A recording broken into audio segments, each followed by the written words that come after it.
In this episode, I want Nityanand to talk about one particular word Goldman has misused, misinterpreted, distorted, which has some serious consequences. So it may seem like it's just one word, but we'll focus on one word because it's extremely important, and you learn a lot about how distortions can happen, travel, and our tradition can then be in the wrong hands. So tell us. So I'll give you a brief background how this thing came about. When Audrey Truschke, she wrote a self-serving article in one of the online magazines, and she was trying to defend herself for her misogynist pig translation, which is lost and failed, whatever. Audrey Truschke said Goldman has translated the word Shailush as a pimp.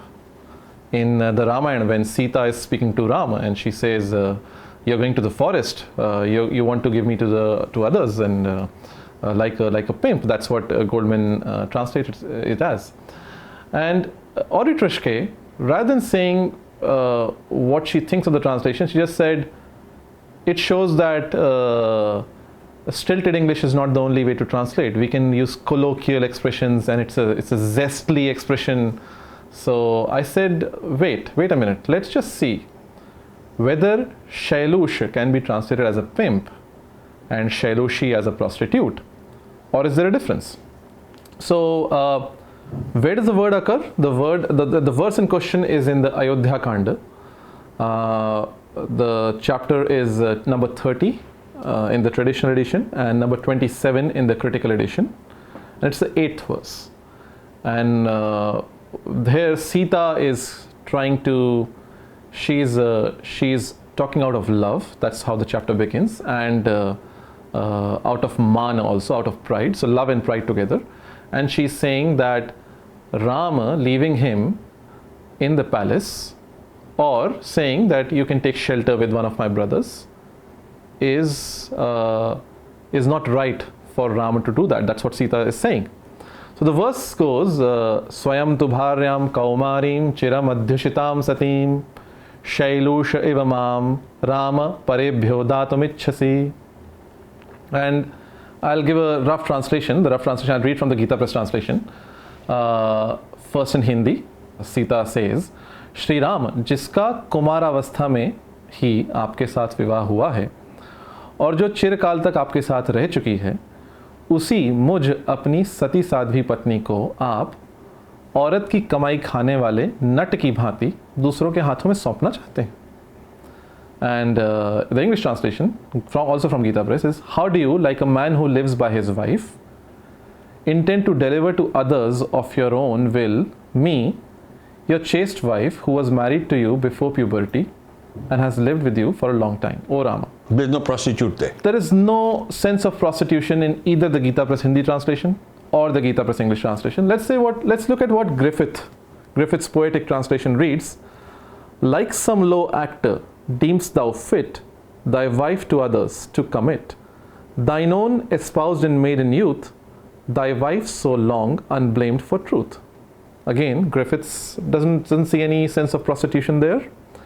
Hariprasad Shastri says, O Rama, why dost thou desire to surrender me to Bharata? He brings in Bharata, which is not there in the original verse. I, who long resident with thee, thy youthful spouse, am solely devoted to thee. So he doesn't actually touch the word Shailusha. But these translations, there's no remote connection to prostitution.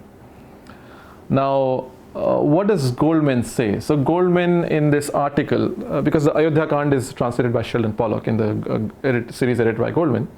So there's an article in the book the Ramayana Revisited, edited by Mandakranta Bose, and the article is called Resisting Rama. And Goldman says she even lashes out provocatively at Rama, accusing him in proposing to leave her in the city of acting like a pimp, Shailusha, eager to hand over to other men the chaste woman he had married as a virgin. Well, there's no implication of handing her to other men in the original, and certainly not like a pimp. Not like a pimp. It says parebhyo. The other men, you can still say there's a sense. However, again, and there's the translation of the Yuddha Kanda, which is by Goldman and a third scholar, Van Newton. So there, in one of the notes, they say some prostitute or Shailushim They say the term most generally refers to an actress, the word Shailushi. But like its male counterpart Shailush, it also refers to a person of loose morals. The passage is of particular note as it echoes the word Sita utters at 227a, where she accuses Rama of acting like a pimp, Shailush, eager to hand her over to other men. So multiple places, Goldman the scholars who Goldman has worked with, they have said a Shailush is a pimp and a Shailushi is a prostitute. Now, handing over to other men, is that implied in the, because then that would imply a pimp? It's not implied in that sense. Because in the Hindi which you read out just now, yeah, it was not. It was not दूसरों के हाथ में सौंपना चाहते हैं. That is different than handing her over in a pimp sense. Very different, very different. Right. Now, let's see what the word Shailush actually means. Now, the Amarkosha gives two definitions of the word Shailusha. The first one is the Bilvitri is called Shailusha. The second is a nut. A nut is, people have translated it as actor. I say it's not just an actor, it's a combination of acting, singing, dancing. In fact, the Sanskrit word for dramatic arts is Natyam, Natya Shastra. The word Natya is performing and in a Nat have the same root. And as per the Amarkosha, a nut is also called a Jaya Jiva. A Jaya Jiva literally means one who lives on his wife's income. The sense is musical again. So the wife dances or sings for public, she earns money, and a nut or a Jaya Jiva is her husband.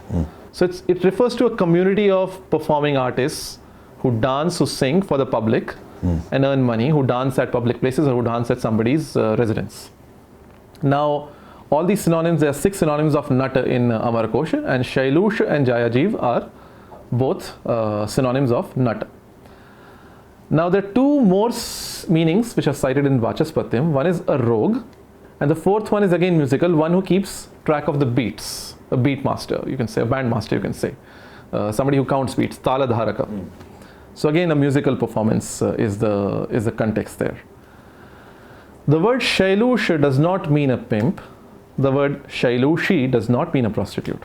And the evidence for this is, there are several evidences. So one of them is, if you go to chapter 52 of the Saura Purana, which is one of the Upapuranas, the chapter is on Prayashchitta Vidhi, or means of atonement.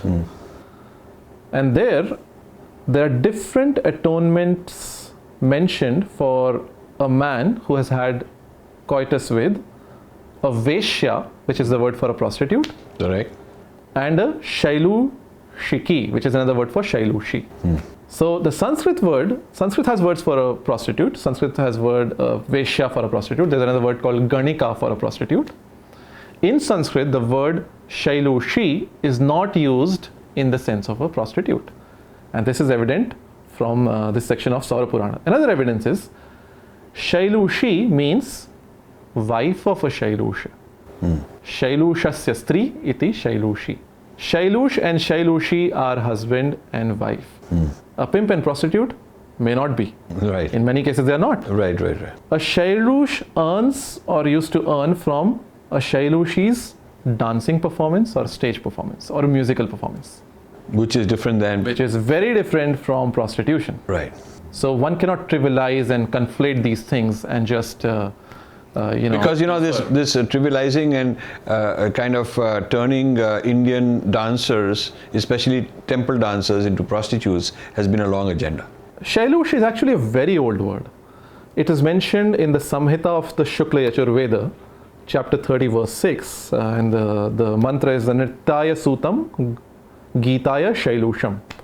And that's the translation by Swami Karpatra Swami, Geet ke liye nat ko. And the Sanskrit commentary also says Shailusham is natam. So since the time of the Vedic Samhitas, the word Shailush has meant a nutter or a dance master or somebody who acts, sings, dances, who is a performing artist. And this community of dancers is what is Shailush and Shailushi.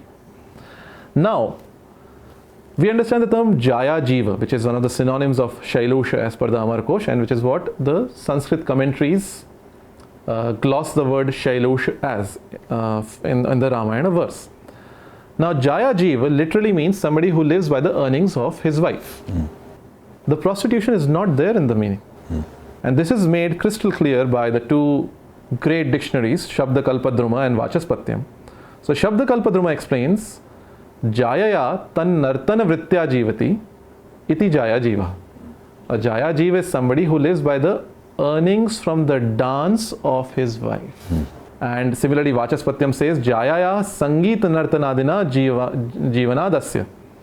Somebody who lives by the musical or dance performance of his wife is a Jaya Jiva. So, modern Western feminists have been arguing that it should not be always the case that the man is earning and the wife is being supported. It can also be the other way around. And there are many professions like that. There are many instances where the women assert and say, I'm the breadwinner of the family, my husband looks after the kids. So the traditional meaning says that she is a performer and there's nothing, no sex involved, there's no prostitution involved in the long line of usage. Why is that to be turned into him being a pimp is a kind of a distortion. Now, Shailush is also used in the Manusmriti, and the different commentators have glossed it. This is Ganganath Jha's translation of Medhatithi's commentary, where Ganganath Jha writes, Shailush is actor, or according to others, he is he who exposes his wife for the public. Again, exposing for dancing or singing or whatever, not for prostitution. Right. Prostitution is not exposing somebody to public. Right. It's very different. Another Smriti is more specific, he who lives by dancing. Again, by Smriti, by the traditional commentaries, the sense is very clear. You look at Sanskrit commentaries on the verse, they either say Jaya Jiva, the Tilaka says Jaya Jiva. The Ramayana Shiromani is very specific. It says Shailushaha Nartana Kalika Nata Eva. The dancing is very clear in that commentary. And then again, Shailusha Jaya Jiva Eva. So if you look at these, the Gita Press translation, Aurat ki kamai khane wala nat, is very accurate. Right. It's in accordance with the long history of the word Shailusha, which is associated with singing or dancing. It is in accordance with koshas. It is in accordance with what the original is saying. And for English, like a man who lives by his wife. They've omitted the sense of dancing, but they've translated the Jaya Jiva term correctly. And now some people believe, Goldman is probably not the only one, some people believe that Shailushas were acted as pimps. Now this is very questionable, and I cite the Sri Lankan scholar Ananda Guruge, who says a reference we have already indicated may give the impression that Shailushas functioned as pimps. But, he adds, but the Ramayana does not offer any definite data on the subject, and the mention of Shailushas with women cannot be utilized to arrive at the conclusion that Shailushas functioned as pimps in the case of girls who took to prostitution. So even in the academia, this has been questioned. And in fact, the reference that Guruge is indicating is just two words. In the Ayodhya Kanda, it says Shailusha Stribhi. The Shailushas were with women as part of a retinue. Now, just because somebody is women, can you conclude that one is a pimp and one is a prostitute? It's a very illogical thinking. In fact, the Stri word can also mean wife. So, Stri in Sanskrit, one of the meanings of Stri is wife. So, you can also say that they were with their wives who were Shailushis, and these were community dancers, these were community singers. So there's no in the tradition, there's no evidence to conclude this, and therefore this conclusion, the translation of Shailush as pimp, I have to say this is incorrect. There's no evidence cited in support of it. People who believe this, they're misguided. So let's say I say in the Gita, Lord Krishna says Anarya Jushtam to describe Arjun's conduct. It says Anarya Jushtam. It's not fit for an Arya. Now Arya in Sanskrit means noble. Right. It's not fit for noble. Now I say, look, Aryans, I'm whitewashed, brainwashed by some propaganda. I say, look, Aryans were this, Aryans were that, Aryans were invading rapists. So what Krishna says is, it's not suitable for an invading rapist. That's not how you interpret things. Right. That's my reading in this century of that word. Right. It's not true. And again, Goldman's translation of Shailushi as prostitute is also incorrect. There are several important differences between a Shailushi and a Veshya or a Ganika. Major Sanskrit commentaries just say Jaya Jiva. The Bhushan cites Amar Kosha, the Shiromani explicitly mentions dancer. The Gita Press Hindi translation is the most helpful and accurate. It captures the sense of the Jaya Jiva word, it captures the sense of Nata word. The Gita Press English translation is accurate. And Goldman's translation, I have to say, it's incorrect, it's wrong. And the danger of blindly relying is now you can read sexual undertones into it and then say Abuse. And then say, oh, so Sita accused Rama of being a pimp, and so, you know. He's an abusive fellow. Yeah, so these are the pitfalls of blindly relying on any translation, not just Goldman, any translation without going into original, without looking for evidence, blindly trusting it and making your own conclusions. So we'll be back with a third and final segment of Nityanand Mishra's evaluation of Robert Goldman's translations of Ramayana. Thank you for watching. You can subscribe here and also hit the bell icon to make sure you get notified. To donate, please click this button.